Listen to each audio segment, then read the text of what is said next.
लेके प्रभु का नाम बोलो। जय श्री राम। जय श्री जय राम। श्री राम। सपोर्ट रेजिस्टेंस तो तुम बनाने लग ही गए होंगे, है ना? तो किसी को दिख रहा है एक बहुत बड़ा, मतलब रेजिस्टेंस था, रेजिस्टेंस बोल लो या वो था चैनल, और ये वाला, ये लगभग लगभग इस एज में। पहले यहाँ पे देखो कितना घूमा, यहाँ पे तो जाके चला गया, यहाँ पे देखो कितना घूमा, फिर कितनी कोशिश करी इसको ब्रेक करने की, हर बार इसके आसपास जाके फिर गिर गया, फिर गिर गया, फिर इसके पास पास आके फिर गिर गया, फिर ये प्राइस एक्शन बनाया, दिख रहा है? हालांकि एक कैंडलस्टिक पैटर्न भी है, मतलब चार्ट पैटर्न भी है, बट ये प्राइस एक्शन बनाया। देखो एक लो बनाया, एक हाई बनाया, और एक एक क्या बनाया? Higher low. Higher low. Higher low. Higher low, lower high कौन बोल रहा है? फिर ठीक है, फिर एक हाई बनाया, और फिर एक और हायर लो बना दिया। वेव वन हो गई, वेव या टू एक हो और। गई। तो देखो ये वन हो गई, ये टू हो गई, और ये थ्री चल रहा है। इलेट दिख रही है ना हल्की हल्की? हाँ हाँ। वैसे देखा जाए, अगर इलेट नहीं देखो तो प्राइस एक्शन बन गया, हायर लो था, एक और हायर लो बन गया, एक वेव बनी, एक रिट्रेसमेंट आया, और एक ये, तो ये क्या हुआ? ब्रेकआउट पिछले हाई का। याद है डाउ वाला? अगर पिछला हाई क्रॉस होए तो कितना भागेगा हमें ना पता, बट भागेगा ये पता है। ये जो दिन था, ये वाला सेकंड लास्ट, उस दिन मेरे को कंफर्म हो गया कि भैया अब मार्केट हो गया बुलिश। अब एक लास्ट और रेजिस्टेंस बचा, फिर तो मार्केट के पास कोई चारा ही नहीं है रुकने का। ये जगह और क्रॉस होगी ना 43,600 700, तो ये एक बार जाएगा यूं, ये पिछला हाई है, इसको रेजिस्ट लेके नीचे आएगा, और अगर इसको उस टाइम इसने सपोर्ट ले लिया 43,600 को, तो भैया समझ लेना कि मार्केट नया हाई बनाने जा रहा है। ये बैंक निफ्टी का चार्ट है, अगर किसी को नहीं पता हो तो। और अगर ये इसको रेजिस्ट नहीं कर पाता और ये यहाँ से गिरता है, तो नमस्कार मित्रों, आप देखने जाएंगे एक नया लो। Let me show you something. अगले हफ्ते दो चीज़ हो सकती है, या तो ऐसी सी एक और कैंडल बन जाए, यहाँ कहीं खुले, एक हाई बनाए, और फिर दबा के सेलिंग आ जाए। क्यों? क्योंकि भाई देखो लास्ट टाइम भी जब यहाँ गया था ना, यहाँ पे किसी ने तो बाय किया ही होगा। जब भी कोई हाई बनता है ना, जो लास्ट हाई होता है, उसके बाद में सेलिंग आती है, चाहे वो रिटेस्ट के लिए आए चाहे किसी के लिए आए, वो सेलिंग क्यों आती है? कि जब भी कोई लास्ट हाई बनता है ना, और वहां से अगर फॉल आया हुआ है, मतलब कि लोगों में कुछ लोगों ने वहां पे खरीदा था, और वो अच्छा खासा अपना लॉस देख के आ चुके हैं, और वो वापस अगर इस पॉइंट पे आएगा, तो वो सबसे पहली कोशिश करेंगे, या तो अगर मार्केट बहुत ज़्यादा बुलिश है तो या तो वो उसको डबल कर देंगे, तो ये ना रुकेगा ना रिटेस्ट होगा, ये मतलब नए हाई पे पहुंचेगा। या फिर वो इमीडिएट ये करेंगे कि भैया मोरे अपना 0-0 पे प्रॉफिट लोड निकल लो। जैसे एचडीएफसी की बात करें, तो अगर मार्केट यहाँ पहुंचता है, ये अपने ऑल टाइम हाई पे है, मेजोरिटी ऑफ बैंकिंग सेक्टर पहले ही ऑल टाइम हाई पे है, लोगों का अब मन ये रहेगा कि भैया प्रॉफिट बुकिंग शुरू कर देते हैं। तो थोड़ा सा सेफ खेलना और देखते हुए खेलना। मेरा पॉइंट क्या है, अगर इस हफ्ते मतलब ये वाला नहीं, 4 मई वाला नहीं, 9 मई वाला जो हफ्ता है, मतलब एक हफ्ते यूँ ग्रीन बने और फिर उसके बाद में यूँ हैमर बन जाए, या फिर इसी हफ्ते 4 मई वाले में, तो वैसे 2 दिन बचे हैं, तो इतना मेरे को लग नहीं रहा कि 2 दिन में ये 44,000 चला जाएगा। जा भी सकता है, कोई गारंटी नहीं है, क्योंकि 600-800 पॉइंट ही है, बैंक निफ्टी थूक देता है इतना, तो मन करता है उसका, तो हो सकता है ये गैप अप खुले 43,600, जिस हिसाब से ये लास्ट में बाइंग आई थी उस हिसाब से ये खुले 43,600 700। अगर 600 से ऊपर खुल गया तो ये वाली रेंज ब्रेक कर जाएगा जो मैंने बनाई थी डेली में, अभी याद है? ये वाला जो हाई था ना, अच्छा तुमको नहीं समझ आ रहा, प्राइस एक्शन है भाई ये, यही इसीलिए मैं बता रहा हूँ बस धीरे धीरे, क्योंकि ये एक दिन में नहीं समझ आएगा। तुम्हें ये समझना होगा कि यहाँ पे जिन्होंने सेल किया था उनका एसएल हिट होगा। यहाँ पे जो लॉन्ग टर्म वाले हैं वो लोग होल्ड करके बैठे कि ये कहीं ज़मीन पे आएगा ना तब अपन अपना प्रॉफिट बुक करेंगे, बट वो इमीडिएट ऊपर आ गया, तो या तो उनका इस जगह पे एसएल हिट होगा, या फिर वो यहाँ पे और दोबारा शॉर्ट मारेंगे, और ज़्यादा शॉर्ट मारेंगे, ये कहते हुए कि भैया नीचे जाएगा। ये पॉइंट मान लेते हैं मंडे को खुलेगा, ये तो पता है ना कि आज छुट्टी है मार्केट की, हाँ ठीक है? हाँ। मान लेते हैं मंडे को मार्केट 9 बजे खुलेगा, और उसकी ओपनिंग जो प्राइस है वो, मतलब मार्केट ऐसा तो है नहीं कि भाई यहाँ पे खुला है तो यहीं पे हो जाएगा। जो फर्स्ट डील होती है मार्केट की कि हाँ भाई बैंक निफ्टी का इतना भाव है, मैं इतने में खरीदूंगा इतने में बेचूंगा, वो अराउंड यहाँ कहीं हो गया गलती से 43,600 के ऊपर हो गया, तो क्या होगा? तो ये एक सपोर्ट बन जाएगा और यहाँ 15-20 मिनट में रुक गया, ट्यूसडे को खुलेगा। और अगर ट्यूसडे वेडनेसडे में ये मेरे को लग रहा है 44,000 चला जाएगा। 2 दिन काफ़ी होते हैं 600-800 पॉइंट हिट करने के। कोई नहीं, जो लोग डेली ट्रेड करते हैं वो 43,600 को बहुत ध्यान रखना भाई। 43,600 पे अगर तुम्हें ऐसी सी कोई कैंडल दिख जाए, वो मैं बता दूंगा इसे क्या बोलते हैं बाद में, जिनको पता है उनको पता है। ऐसी सी कैंडल दिख जाए या ऐसी सी रेड दिख जाए 43,600 के आसपास 15 मिनट की, तो भैया इमीडिएट शॉर्ट मारो भाई साहब। ऐसी रेड कैंडल बनेगी, ऐसी सी देख लेना। अगर ऐसी कैंडल 15 मिनट में वॉल्यूम होनी चाहिए, इस बात का ध्यान रखना। बाकी तो देखते हैं। और अगर ऐसी नहीं बनती है तो भैया फिर तो नया हाई तैयार रहो, 44-45 टच करेगा। भैया एक बार स्टॉप लॉस का वो समझाओगे थोड़ा सा, स्टॉप लॉस और वो कैसे लगाते हैं, क्यों लगाते हैं? बताता हूँ मैं। तुम अगर इलेट के हिसाब से चल रहे होते तो तुम यहाँ कहीं पे देख रहे होते। देखो 3 डोजी बन गई। डाउ के हिसाब से चल लो, किसी के भी हिसाब से चल लो, कंसोलिडेशन बोल लो, एक्यूमुलेशन। इसका ब्रेकआउट हुआ, एक प्रॉफिट बुकिंग आई और फिर देखो ये इंडेक्स है तो इसकी वॉल्यूम थोड़ा सा अलग लेवल में चलती है, वो थोड़ा तुमको समझने में टाइम लगेगा बट स्टिल समझ जाओगे। अब बात थी स्टॉप लॉस वाली। बात ऐसी थी, मान लेते हैं ये साइडवेज था, यहाँ पे ब्रेकआउट दे गया था, तुम यहाँ पे ट्रेड ले लेते या फिर इस डोजी पे तुम कहीं पे एंट्री ले लेते। अब तुम्हारा स्टॉप लॉस, पहला स्टॉप लॉस देखो, स्टॉप लॉस कई तरह से डिसाइड होता है। सबसे पहली चीज़, अगर तुमने कैंडल बेस्ड ट्रेड ली है, जैसे तुमने इसको देखा है, हैमर को देखा है, या एंगल्फिंग कैंडल देखी है, या ये वाली एंगल्फिंग कैंडल देखी है, तो ये इनके हिसाब से भी स्टॉप लॉस होते हैं। या तुमने कोई चार्ट पैटर्न देखा है, जैसे तुमने ये पैटर्न देखा था, तो इसका स्टॉप लॉस यूँ आधे पे होता है। और अभी यहाँ की बात करेंगे तो अपन अभी प्राइस एक्शन के हिसाब से चल रहा है कि भाई ये ब्रेकआउट दे गया, इसने कंफर्मेशन दे दी, तो इसका स्टॉप लॉस अपने हिसाब से होगा। मतलब अलग अलग तरह के स्टॉप लॉस होते हैं, वो तुम्हारी मर्जी की तुम कैसा स्टॉप लॉस रखना चाहते हो। भैया डोजी का लो भी तो ब्रेक हुआ है। ब्रेक क्लोज कहाँ किया वो भी ये बताऊंगा आज। अच्छा अच्छा, हाँ वो हाँ, भी बताऊंगा आज। मैं ये देखो, भूल जाता हूँ बार बार।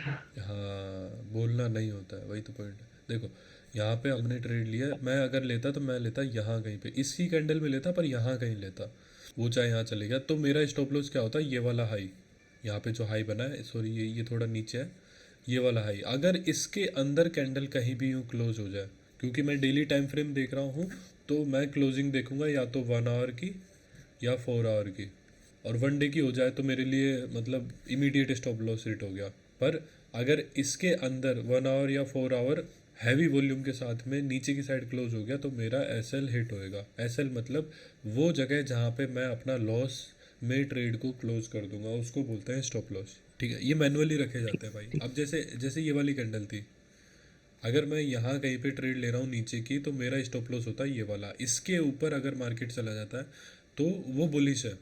स्टॉप लॉस हमेशा ऐसे ही रखने होते हैं कि अगर इसके पलटी मार गया तो इसके बाद ही वापस नहीं आना चाहिए, इसको फिर नीचे ही जाना चाहिए। हमेशा स्टॉप लॉस ऐसे ही रखने होते हैं। इसलिए कई सारी हर ट्रेड, हर पैटर्न में, चार्ट पैटर्न हो, कैंडलस्टिक पैटर्न हो, मैं सब में तुमको स्टॉप लॉस बताऊंगा, तो तुमको उसी हिसाब से करना है। अब जैसे देखते हैं, इसी की देख लेते हैं अपन। भैया जैसे स्टॉप लॉस अभी आप बता रहे थे, जैसे मैंने नीचे लगा दिया, तो वो बेसिकली लॉस को मतलब लॉस होने से बचाता है ना? वो नहीं नहीं नहीं ऑटोमेटिकली नहीं नहीं क्लोज नहीं कर नहीं नहीं, देता है। देखो वो तुम्हारी मर्जी है कि तुम उसको लॉस में, मैं देखो ये वाला अभी जो अपन साइडवेज देखे थे वो 3 दिन थे ये लगभग, ठीक है, 20, 22 और 27, 3 दिन यहाँ पे साइडवेज घूम गया मार्केट। दिख रहा है ना, अब तो दिख ही रहा है।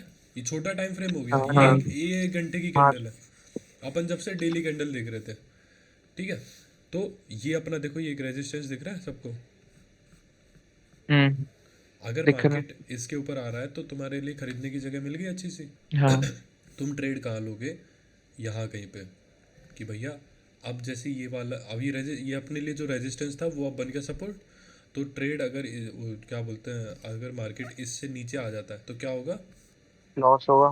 False breakout. लॉस होगा, ये बोल लो, या फिर बोल लो मार्केट बेरिश हो जाएगा ना। अगर मार्केट इसको ब्रेक कर गया तो फिर गिरेगा, यहाँ तक तो गिरेगा ही। ट्रेंड। हाँ हाँ भाई। ठीक है, तो मैं यहाँ तक का ट्रेड को क्यों होल्ड करूँ, इसके बाद वापस आने का वेट क्यों करूँ, मैं यहीं पे क्लोज कर दूंगा और यहाँ पे वापस ले लूंगा ऊपर आएगा जब। ठीक है, अब मान लेते तुमने यहाँ ले लिया और उसके बजाय तुमने यहाँ ले रखी होती, यहीं पे तुमने बाय कर रखा होता, और वो देखो यहाँ पे दिन क्लोज हुआ है और अगले दिन खुला ही यहीं पे, तो तुम ऑलरेडी प्रॉफिट में हो भाई। तुमने यहाँ पे बाय किया है, मार्केट अगले दिन खुला है, यहाँ पे तुम्हारा प्रॉफिट चल रहा है, हाँ बट ये जो है ये तुम्हारे लिए रेजिस्टेंस था ही, वैसे भी था। अगर तुम यहाँ पे स्टॉप लॉस लगाओगे तो तुमने प्रॉफिट में ही लगाया ना हाँ भैया। भाई। यहाँ पे अगर गलती से ट्रेड यूं नीचे आने लग जाता है, ट्रेड यहाँ पे क्लोज हो जाती है, तो तुम्हारा स्टॉप लॉस हिट हुआ है होने को तो, पर वो प्रॉफिट में ही हुआ है, लॉस थोड़ी हुआ है। हम्म। तो स्टॉप लॉस एक और- तरह से वो है जिसको तुम अपनी ट्रेड को उल्टी जाने से रोकना चाहते हो, उसको अपन स्टॉप लॉस बोलते हैं। जरूरी नहीं है कि वो हमेशा तुम्हें लॉस में ही ट्रेड को बुक कराए, वो प्रॉफिट में बुक करा देता है। जैसे मान लेते मैंने यहाँ ट्रेड ली, मार्केट ये ऊपर गया, ये नीचे आया, ठीक है, और ये फिर ऊपर चला गया। अब यहाँ कहीं पे देखो एक बड़ी कैंडल, ये रेड कैंडल बनी थी, यहाँ पे मैं क्लोज करता, ठीक है, यहाँ का मैं कहीं पे स्टॉप लॉस लगा देता, तो और वो हिट हो जाता, तो वो क्या हुआ, ट्रेड नीचे जा रही थी, वहाँ पे मार्केट मैंने मतलब मार्केट से मैंने पैसा अपना निकाल लिया, तो मेरा स्टॉप लॉस हिट हो गया, पर प्रॉफिट में हुआ ना, लॉस थोड़ी हुआ है। हाँ। वहीं पे अगर मैंने यहाँ खरीदा होता और मार्केट इससे नीचे आ जाता और फिर मेरा अगर एसएल हिट होता यहाँ पे, तो वो किस में होता है, लॉस में। हाँ। ठीक है, तो स्टॉप लॉस बोलते हैं, जरूरी नहीं है कि वो तुम्हारा प्रॉफिट में हो चाहे लॉस में हो, तुम्हें बस ये देखना है कि जिस तरफ मार्केट जा रहा है वो पलटी ना मारे। अगर उसका इंडिकेशन दिखता है ना, तो तुम्हें स्टॉप लॉस लगाना होता है। अब देखो, मैं लगाने के दो तीन वो होते हैं जो मैं बता रहा था असल में, ये तो मैंने समझाया कि भाई जो है लॉस है वो प्रॉफिट में भी हो सकता है, जरूरी नहीं है एसएल जो है वो प्रॉफिट में भी हो सकता है। मान लेते हैं मैंने यहाँ पे ट्रेड ले ली, मेरा पहला एसएल होगा ये, इसके नीचे ऐसी बड़ी कैंडल यू बन जाए रेड, मैं वहीं पे क्लोज कर दूंगा।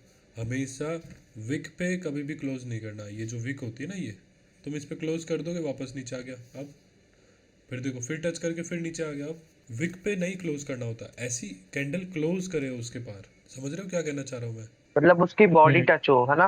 Body touch. टच नहीं हो, बॉडी क्रॉस होके बंद हो। क्रॉस। हाँ, क्रॉस होकर बंद हो। ठीक है, मार्केट में इतना पोटेंशियल था कि वो टाइम पूरा होने तक में वो उसके बाहर ही था, पॉइंट यही है बस। मतलब मार्केट तुम्हें पोटेंशियल दिखाए कि भाई मैंने कैंडल का टाइम पूरा हुआ था, स्टिल मैं इस बाउंड्री से बाहर हूँ, मतलब मेरा पूरा मन है इससे बाहर जाने का। इसने क्लोजिंग दे दी, तो जो अभी तक रेजिस्टेंस बना हुआ था वो अब सपोर्ट का काम करेगा। ये होती है कंफर्मेशन। सेम टाइम फ्रेम में अगर तुमने 15 मिनट में देख रहे हो और 15 मिनट में मिल गई तो बहुत बढ़िया बात है, मतलब ये बहुत ही अच्छी बात होती है कि यार 15 मिनट का अपन टाइम फ्रेम देख रहे थे, 15 मिनट का रेजिस्टेंस है, 15 मिनट की ही एक कैंडल ऐसे क्लोज कर गई अच्छी वॉल्यूम के साथ, तो मार्केट बुलिश है। पर मान लेते हैं कई बार क्या होता है कि यार देखो 15 मिनट बनने में भी टाइम लगता है, और उस 15 मिनट ख़त्म होते होते कई बार ऐसी कैंडल बन जाती है, जैसे मैं बैंक निफ्टी में दिखा देता हूँ तुमको, इसी में दिखा दूँ। यहाँ पे क्या हुआ है, यहाँ पे तुम देख रहे हो ये तुम्हारा एक रेजिस्टेंस बना हुआ था, वो ब्रेक किया, हालांकि ये तो रिटेस्ट विटेस्ट देके सब गया है, और देखो ये अच्छी खासी कैंडल बना के गया है ना, बना के। ठीक है, कई बार ऐसी कैंडल बनती है बट वो 15 मिनट में इतनी बड़ी हो जाती है कि तुम्हारे पास टीपी मतलब एंट्री मारने का और सब करने का टाइम ही नहीं होता। तो है ना, उसके लिए एक फंक्शन होता है, उसको बोलते हैं टाइड और वेव। टाइड का मतलब सबको पता है, सरप नहीं। ज्योग्राफी की तो पता है। हाँ हाँ, वो ज्योग्राफी वाला ही। और वेव का मतलब लहर, टाइड का मतलब लहर। अरे वेव का मतलब लहर होता है, लहर, हाँ। टाइड का मतलब लहर है, तो वेव का मतलब क्या है? तो टाइड का मतलब क्या है?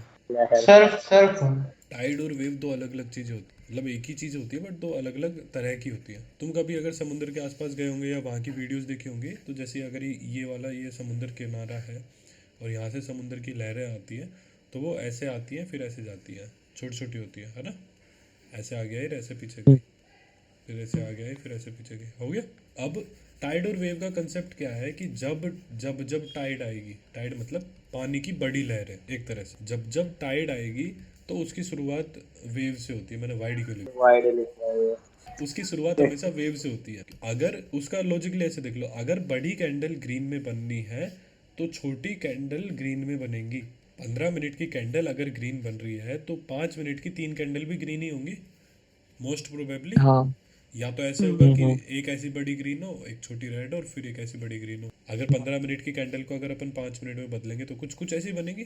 तो कंफर्मेशन में टाइड और वेव का क्या होता है कि देखो 15 मिनट हिट होने में कई बार टाइम लग जाता है, तो अपन को क्या करना होता है, ये टाइड होती है, मान लेते 15 मिनट की टाइड है, 15 मिनट की कैंडल में अपन ट्रेड देख रहे हैं, उसके हिसाब से अपन ने चार्ट पैटर्न और कैंडलस्टिक पैटर्न देख के अपने ट्रेड लिए, तो अपन देखेंगे 5 मिनट की कैंडल्स को, वो कैंडल्स कैसी बन रही है, ऐसी ग्रीन बनी हैवी वॉल्यूम के साथ, एक और ग्रीन बनी और हैवी वॉल्यूम के साथ, मतलब छोटे टाइम फ्रेम में बुलिश है। छोटी छोटी लहरें हैं जो धीरे धीरे अपना पोटेंशियल बढ़ा रही है, और अगर छोटी लहरें बड़ी होंगी तो क्या बनेगा, टाइट। बस सिंपल लॉजिक है, ज़्यादा समझाना नहीं, ज़्यादा समझना। इसका लॉजिक क्या है कि जो मैं अभी दिखा रहा था, मैं क्या दिखा रहा था तुम्हें, 1 डे का चार्ट दिखा रहा था, उसमें तुम्हें क्या दिखी थी, 3 डोजी, ऐसी ऐसी ऐसी, जिसकी मैंने ऐसे लाइन खींची थी, याद है ना। तो और फिर उसके बाद में एक ऐसी सी कैंडल बनी थी 3 डोजी बनने के जो अपन देख रहे थे, वो था 1 डे चार्ट। इसकी कंफर्मेशन के लिए जरूरी नहीं है कि तुम 1 डे ही देखो कि यार पूरा दिन वेस्ट होता है ना, पूरे दिन में तो बहुत कुछ हो सकता है, वो 100 पॉइंट बढ़ा वो 500 पॉइंट भी बढ़ सकता है एक दिन में। बजाय उसके तुम देखो 1 आवर का चार्ट, अगर 1 आवर बुलिश हो गया तो 1 डे भी बुलिश हो रहा है, धीरे धीरे अपने आप हो जाएगा। छोटे वहीं देख लो ना, लो आ जाओ। तो 1 डे में अपन ने देख लिया कि मार्केट साइडवेज है, जो कि था ये वाला टाइम फ्रेम, ठीक है। इसका जो ब्रेकआउट आ रहा है, अब देखो अगर तुम 1 डे की कंफर्मेशन देखोगे तो ये यहाँ जाके रुक रही है, यहाँ पे जाके तुम्हें पता चलता है कि भाई अब अपन को ले लेना चाहिए, अब मार्केट बुलिश हो गया। तब तक तो बहुत सारा प्रॉफिट चला जा चुका है ना, मार्केट का अच्छा खासा ट्रेड तो तुम्हारे हाथ से गया। उसका वेट, उसको कैसे देखोगे, तुम छोटे टाइम फ्रेम में आ गए, तुमने क्या किया, 1 घंटा देखा। अब 1 घंटे में तुम्हें पता है कि मार्केट एक सपोर्ट पॉइंट लेके बैठा है, ये वाला, कौन सा, ये वाला। यहाँ से जैसे ही ऊपर जाएगा अपन बाय कर लेंगे, फिर अपन सेल करेंगे यहाँ पे।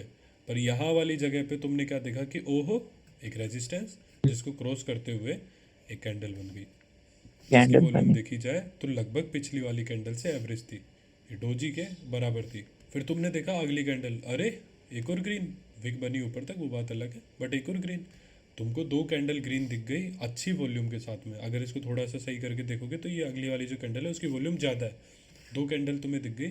तुम यहाँ भी कहीं एंट्री ले लोगे तो भी तुम्हारा फिर भी प्रॉफिट मिल रहा है तुमको, बजाय इसके कि तुम यहाँ पे ट्रेड लो। अब अगर तुमने यहाँ ट्रेड ले ली तो ऑलरेडी मार्केट अच्छा खासा भाग चुका है, एक प्रॉफिट बुकिंग आनी है, जायज़ है। तुम प्रॉफिट बुकिंग का वेट करो, प्रॉफिट बुकिंग आई नहीं तो फिर, इसलिए टाइड वेव का कॉन्सेप्ट बनाया था कि जब भी तुम जो स्ट्रेटेजी बना रहे हो, अगर तुम डे में बनाओगे तो एग्जीक्यूशन 1 आवर और 4 आवर में करोगे। अगर वही चीज़ शेयर मार्केट में है तो 15 मिनट, 1 आवर और 4 आवर, ठीक है। 4 आवर को हटा दो, अगर जो 6 घंटे का ही मार्केट है, अपना जो शेयर मार्केट होता है, इंडियन शेयर मार्केट है, वो 6 घंटे का ही है, तो उसमें 4 आवर का कोई लॉजिक ही नहीं है, एक ही कैंडल बनेगी, एक आधी कैंडल बनेगी। ये जो 4 आवर वाला कॉन्सेप्ट है 1 डे में, वो है बिटकॉइन के लिए, या होता है फ्यूचर मार्केट, वो अभी तुम्हें पता नहीं है, वो चलते हैं 24 घंटे। तो 1 डे में 4 आवर की उनमें कैंडल बनती है कितनी, 6, भाई 4 घंटे की 6 कैंडल बनेगी ना, 1 2 3 4 5 6। अगर एक दिन का ऐसा ग्रीन बनेगा तो मोस्ट प्रोबेबली या तो ऐसी बनेंगी या बीच में कोई बड़ी रेड होगी, बड़ी ग्रीन हो जाएगी बीच में, ठीक है। तो जो 4 आवर वाला कंसेप्ट है, वेव का जो 4 आवर वाला कंसेप्ट है, वो ऐसे है कि जो मार्केट 24 घंटे चलते हैं या 18 घंटे चलते हैं या 15 घंटे चलते हैं, उसमें अगर तुमने डेली कैंडल से कोई स्ट्रेटेजी बनाई है, जो आगे भी बताऊंगा, उसमें भी कोई भी स्ट्रेटेजी बनाई है, तो तुम उसकी एंट्री हो जाए चाहे स्टॉप लॉस हो जाए, वो सब 1 आवर और 4 आवर में लोगे। अब वहीं पे जो नॉर्मल स्टॉक मार्केट है, शेयर मार्केट है, जैसे यूएस मार्केट हो गया या यूके मार्केट हो गया, चाइनीज़, जापानीज़, इंडियन जो भी मार्केट है, वो 6 घंटे ही चलता है। तो अगर तुमने 1 डे की कोई स्ट्रेटेजी बनाई है तो तुम उसको एग्जीक्यूट करोगे 15 मिनट और 1 आवर पे। 15 मिनट और 1 आवर पे तुम रेजिस्टेंस ब्रेक, सपोर्ट ब्रेक या कोई एंगल्फिंग या कोई भी पैटर्न देखोगे, अभी जैसे डोजी वाला है, तो तुम वो चीज़ डेली में स्ट्रेटेजी बनाने के बाद इसमें देख के एग्जीक्यूट करोगे। स्टॉप लॉस लोगे वो भी इन्हीं के हिसाब से लोगे, ठीक है। ठीक। समझे, अब ये समझे मैं क्या कहना चाह रहा हूँ। तो हाँ, अब ये समझ क्यों गया। बता रहा हूँ, क्योंकि अभी जैसे मैं हर बार तुम्हें जो भी कोई कैंडलस्टिक पैटर्न पढ़ाऊंगा, जैसे मैंने डोजी पढ़ाया था तुम्हें, ठीक है, उसकी मैंने ऐसे बनवाई थी। मैंने कहा था कि कंफर्मेशन मिलेगी तभी तुम्हें ट्रेड करनी है। कंफर्मेशन कैसे होगी, उसकी बाउंड्रीज के बाहर में ऐसी एक कैंडल बन जाए। अब अगर 1 डे में डोजी बनी है तो तुमको अगला पूरा दिन वेट करना पड़ेगा कि बाहर जाएगा नहीं जाएगा, ठीक है। और उस दिन नहीं गया तो फिर उसके आगे दिन फिर वेट करोगे। बजाय इसके तुम 15 मिनट और 1 आवर का चार्ट देख लो, क्योंकि अगर मार्केट बुलिश होगा तो छोटे टाइम फ्रेम में भी तुम्हें बुलिश दिखा देगा कि अरे ये देखो ये हाई लो बन गया और ये पिछले वाले हाई को ब्रेक मार गया, हो गया बुलिश, वो यहीं पे बना देगा कहीं पे। और फिर अगर ये ब्रेक करके 1 घंटे की ऐसी कैंडल रुक गई तो डेली क्लोजिंग का वेट मत करो, चल ले तो अपना प्रॉफिट ठीक। वहीं पे। जरूरी नहीं है कि तुम 1 डे में ही देखोगे, तुम 1 वीक में भी देख सकते हो। तो 1 वीक के लिए 4 आवर या 1 डे। अब जैसे वहीं पे तुमने 15 मिनट में ही कोई स्ट्रेटेजी बनाई कि भाई 15 मिनट की कैंडल्स है सारी, जैसे अभी बना दिखाता हूँ मैं, उस दिन जो हमने बनाई थी लास्ट टाइम, लास्ट डे जो हमने ट्रेड करी थी, ये देखो, ये 15 मिनट का चार्ट है, ठीक है। ये देखो, ये एक कैंडलस्टिक पैटर्न ही है, ठीक है। ये बना और ये डोजी बन गई। ये क्या हो गया, एक अच्छी बाइंग आई, एक डोजी बनी, प्रॉफिट बुकिंग हो गई। अब इसके बाद में एक ग्रीन आनी ही आनी है। तो मैंने यहाँ पे 17,916 पे कहीं पे मैंने वो ली थी, कॉल ली थी, अरे यार शिट, मैंने 17,916 पे निफ्टी को बाय किया था। वो 915 914 कुछ चल रहा था, बट मैंने 916 के आसपास पे मैंने बाय किया था। इसी यहीं पे कहीं पे था वो, एग्जैक्ट मेरे को याद नहीं, बट यहीं कहीं था, ठीक है। तो इस आस में बाय किया था कि ये जो हाई है ये मेरा टारगेट है, यहाँ पे आएगा, मैं अपना प्रॉफिट बुक कर लूँगा। क्यों? क्योंकि आज सुबह खुलते ही मार्केट यहाँ से गिरा था, तो एक और प्रोबेबिलिटी है कि मार्केट यहाँ से गिर सकता है। बजाय इसके कि मैं थोड़े कम में प्रॉफिट बुक करूँ, मैं यहाँ पे अपना प्रॉफिट बुक कर लूँगा। ये स्ट्रेटेजी देखी किसमें? 15 मिनट में। अब भाई 15 मिनट की कैंडल बनने में एक ऐसी बड़ी रेड भी तो बन सकती है। तो 15 मिनट में तुमने ट्रेड ले ली, एंट्री ले ली। अब देखो 5 मिनट, ये देखो, ये गया, ये आया, ये गया, ये साइडवेज हो गया एक जगह जहाँ पे डिस्ट्रीब्यूशन शुरू हो गया, फिर थोड़ा सा भागा और फिर साइडवेज हो गया। हालांकि मैंने तो यही एग्जिट कर लिया था, मुझे चाहिए था जितना मेरे को मिल गया। उसके बाद देखो पूरा साइडवेज रहा, हालांकि ओवरऑल ऊपर ही गया था, बट ये अच्छा खासा साइडवेज था। देखा जाए, अगर मैं सीधी सीधी लाइन खींचना चाहूँ तो ये वाला जो है मेजॉरिटी ऑफ टाइम ये इसी के बीच में घूम रहा था, ठीक है। मेरा टारगेट यही था। अब मैं 15 मिनट की कैंडल में देखूंगा तो 15 मिनट की एक डोजी बनेगी, भाई डोजी बने, जरूरी नहीं है कि नीचे जाएगा, ऊपर भी जा सकता है। एक और डोजी बन गई, जरूरी नहीं है कि ऊपर ये नीचे जाएगा। डोजी पे डोजी बन जाएगी, मैं क्या करूँगा?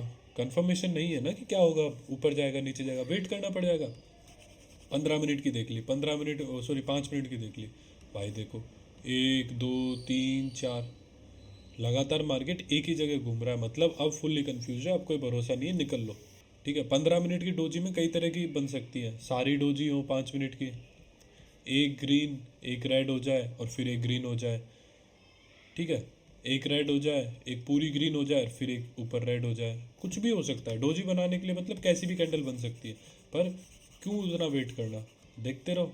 देखो green green green green green, एक रेड आ गई, यहाँ क्लोज कर दो, बात खत्म। सेम गोज फॉर रेड होता, ये जो रेड आई है ये असल में तुम देखोगे थोड़ी बहुत डोजी लग रही है, पर डोजी नहीं है ये, हमारे लिए वो है हैंगिंग मैन, हथौड़ा बोलते हैं इसको, उसका नाम हैंगिंग मैन रखा हुआ है। यहाँ पे तुमको एक कंफर्मेशन मिल गई कि मार्केट नीचे आएगा, हमने यहीं पे बुक कर लिया, बस बात खत्म। कोई सोचना नहीं, कोई समझना नहीं। एक टाइम फ्रेम में स्ट्रेटेजी बनाओ, उसके छोटे वाले टाइम फ्रेम में डिवाइड बाय 2 डिवाइड बाय 3 पे जो भी टाइम फ्रेम आता है, उस टाइम फ्रेम में तुम देखो। 1 घंटे में बनाओगे तो 15 मिनट 5 मिनट में देखो, एक डे में बनाओगे तो 1 घंटा 15 मिनट में देखो, 15 मिनट में बना रहे हो तो 5 मिनट और 3 मिनट में देखो। 1 मिनट में मत चले जाना, 1 मिनट अभी तुम्हारे लिए बहुत हानिकारक है, बस यही है। इसको टाइड वेव वाला कॉन्सेप्ट बोलते हैं, तुम उसको कैसे भी समझ लेना, तुम्हारी मर्जी है। बड़े टाइम फ्रेम में स्ट्रेटेजी बनाओ, एंट्री लो, चाहे एंट्री लेने के लिए छोटा ले सकते हो, बट एग्जिट जो करना है वो वेव से ही करो। उतना वेट मत करो ना, जरूरी क्या वेट करके करने का, जो कंफर्मेशन होगी वो यहीं दिखाई दे जाएगी। ये नीचे गिर रहा है, इन सब की वॉल्यूम तुम्हें ऐसे दिख रही है, डिक्रीजिंग वॉल्यूम है, मतलब और ऊपर जाए और ऊपर जाएगा और ऊपर चला गया। फिर यहाँ पे देख लो, यहाँ की वॉल्यूम ये एक हैमर बना था, इसकी वॉल्यूम कम हो गई, फिर डिक्रीजिंग हो गया, कोई भरोसा नहीं है। मैंने तो पहले ही क्लोज कर दिया था, बट अब कोई भरोसा नहीं है, तो सब्र करो, पीछे कर लो और कोई ट्रेड ले लो, चलो। और है ना, देखो जो मैं बता रहा हूँ अभी, इसको बोलते हैं अपन बैक टेस्टिंग। मैक्सिमम तुम जब बैक टेस्टिंग करने जाओगे हर चीज़ सही निकलेगी, इसलिए मैं सलाह देता हूँ, अगर तुम कोई चीज़ ट्राई कर रहे हो, जैसे तुम्हें अगर डोजी एग्जीक्यूट करते हुए देखना है, तो बजाय इसके कि तुम चार्ट में पीछे जाके देखो, चलते हुए मार्केट में ट्राई करो, बस यही पॉइंट है। बजाय पीछे जाके देखने की, जैसे अभी मैं कर रहा हूँ, मैं क्या कर रहा हूँ, मैं पीछे ढूंढूंगा कोई, ये देखो ये एक बन गया, ये एक डोजी सी बन गई। मैक्सिमम जगह जहाँ मैं दिखाऊंगा वहाँ पे वो श्योर है कि वो एग्जीक्यूट होता हुआ दिखेगा। बनी है तो काम कर रही है, पर जब चलता हुआ मार्केट होता है, कैंडल ऊपर नीचे होती है ना, तो उसके साथ इमोशंस भी चलते हैं। तुम वो देखोगे तो तुम उसके लिए तैयार हो जाओगे। आगे जब पैसा ऊपर नीचे होगा ना, इमोशंस सबसे मेन चीज़ होती है उसके साथ में। अगर तुम्हारे इमोशंस तुम होल्ड कर लेते हो तो तुम्हारी मैक्सिमम ट्रेड अच्छी ही निकलेंगी, बट अगर इमोशंस तुम्हारी मारने में बैठेंगे तो सब कुछ चले जाएगा। तो जो भी ये टेस्ट करना है, जैसे मैं बोलता हूँ कि भाई अगले दिन तुम मार्केट में देख के आना डोजी है कि नहीं है, या हैमर है कि नहीं है, या एंगल्फिंग है कि नहीं है, जो भी है मैं आगे कैंडलस्टिक पैटर्न पढ़ाऊंगा सब, वो सब है कि नहीं है, वो चीज़ तुम चालू मार्केट में देखना तो ही ज़्यादा बढ़िया रहे। पीछे वाले में भी देख सकते हो बट चालू में देखना, ठीक है। ठीक है ठीक है। बस आज का ही